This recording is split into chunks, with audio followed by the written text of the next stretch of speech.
Hello everyone, it's your girl Asia from Ray's Favorite Channel. Welcome back to my channel. My voice is a little scratchy. I lost my fucking voice. But I did want to come on here and make a video like I told y'all.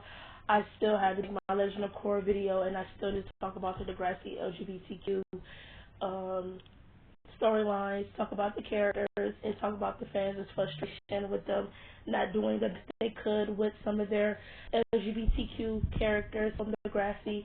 And I also want to do something different since I'm not going to be talking about the Legend of Korra anymore once I wrap this up, and since I'm still watching cartoons to make videos. And I think after the Degrassi topic, I don't have much to talk about for Degrassi for a while unless something crosses my mind. But I wanted to talk about Temptation Island. What I was going to do with my Temptation Island videos was go back from the season and pick out a couple from the seasons I liked and analyze the relationship and just come on and give my thoughts. I'm going to watch the induction and see what they're here for, and I'm going to watch the last bonfire and give my thoughts on their conversation. So we're just going to do that. I don't know if you guys will be interested in that, but that's just something I want to do. So, Legend of Korra. The Legend of Korra was really a first time experience for me.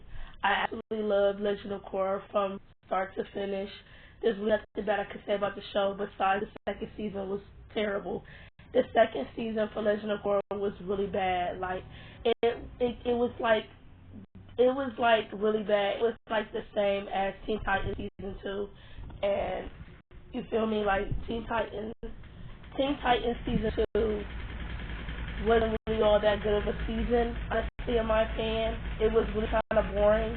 Outside of this late and the whole terror shit, what else really drew you in for that season? For real, for real. I did the same thing about season 3 for Teen Titans as well. But we ain't talking about Teen Titans, we're here to talk about the Legend of Korra. So like I said, there's really nothing bad I can really say about the Legend of Korra. I thought it was a fantastic show from seasons 1 through 4. Like I said, season 2 was trash, but I thought the last 2 episodes for the season made that shit interesting than it was the time you started. I couldn't stand Korra in season 2. She was very bratty. I thought she was mean to Miko. I thought she was mean to Tenzin. I thought she was mean to her dad. She emptied her uncle's side, which was just so weird because he just came out of nowhere. He just jumps back on the scene and automatically you give this man your loyalty, but you look at your father like dumb, and you treat your father like shit. You be Tenzin like shit. She was treating everyone so horrible in season 2. She lost her memory in season 2, and you know when she came back, she thought her and Mako, I don't know how, I think his name is Marco. I don't know how the fuck to say his name. But Korra's boyfriend in season 2, you know, she thought they were still in a relationship because she lost her memory. So when she came back, she thought they were still dating.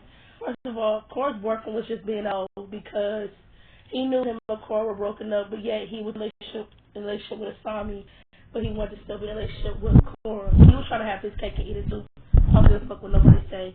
I don't actually would say that the show is like too much like a Love Island relationship or whatever the case might be. I don't think the show would focus too much on the relationships. I don't really care for any relationships on the show, if I'm going to be honest with you.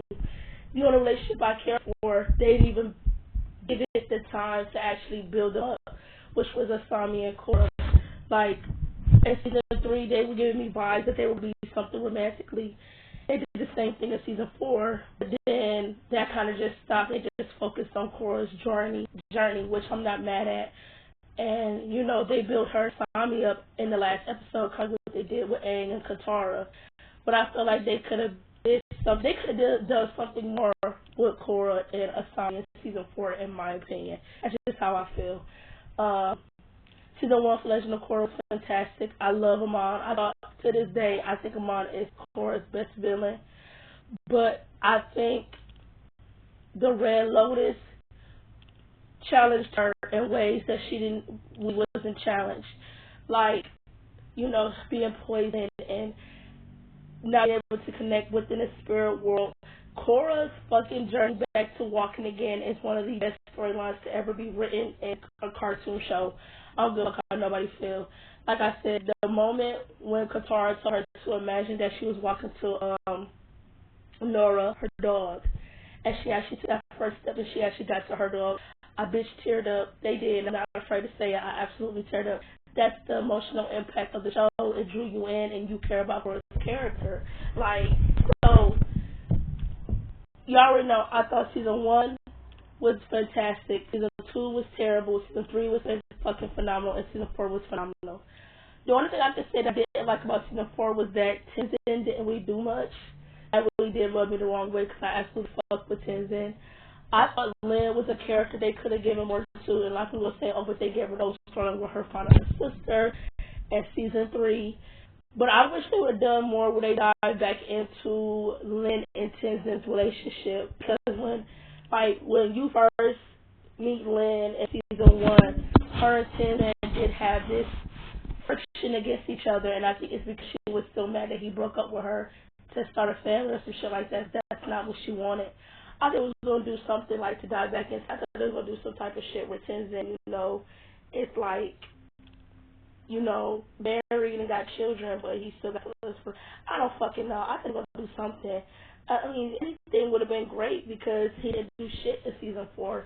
Her character was just kind of there. I mean, she had the whole shit with Toph, funny telling Toph how she felt about how she thinks she really wasn't the best mother that she tried to pretend like she was, and that her being a girl growing up without a father, that does, leave an impact on her. That's why her and his relationship didn't work.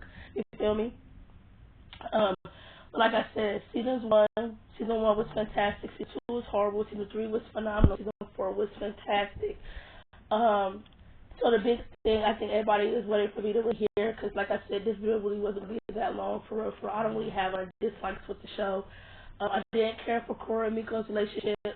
Bolin, all the side characters is cool for real. I don't really have nothing like really bad to say about them. They play their part. I love Team Avatar.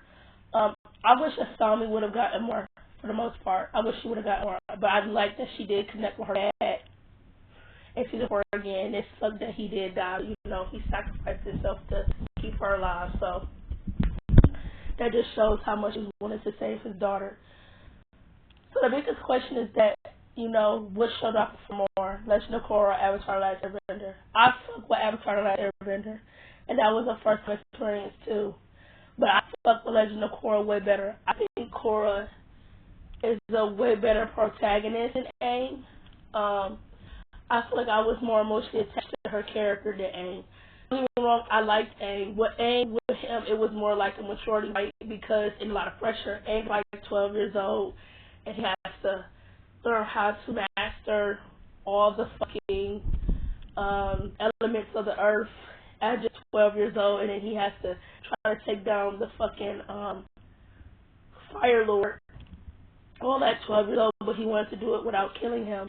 You feel me? Aang didn't like fighting. He didn't like killing. He didn't like any of that shit. He really liked being like the wise person. He rather talk that shit out than get violent.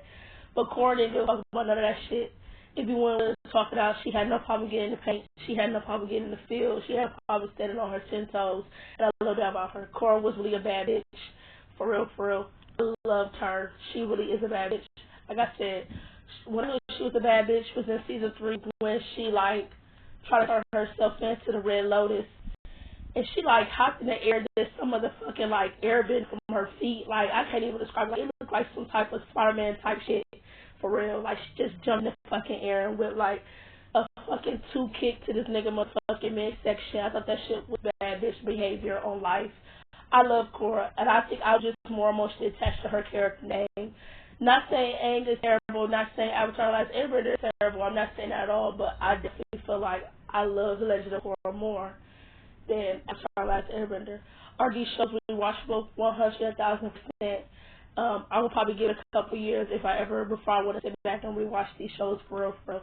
But these shows are fantastic. If there's someone who doesn't want to really get into anime, this is probably the closest thing you could watch that's closest to anime, honestly, in my opinion.